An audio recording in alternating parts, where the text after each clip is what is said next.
Magandang umaga mga tugang. Ako ngayon ay kami pala na kapatid ngayon ay nagdidilig ng taniman ng pichay.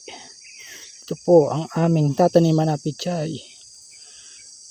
Medyo inagahan ko at mainit na mamaya. Yun po ay ang aking kapatid nagdidilig sa dulo. Ako naman dito sa kabilang dulo. Kanina pa ako nag-umpisa dito. Ang init kasi ng panahon kaya kailangan diligan ang aming pechay. Sana tumubo sila ng malusog at lahat sila tumubo ngayon kahit tag-init.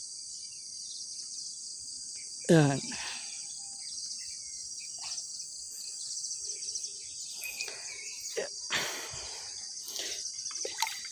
Ito lang, binutasan lang na ang pandilig namin galon.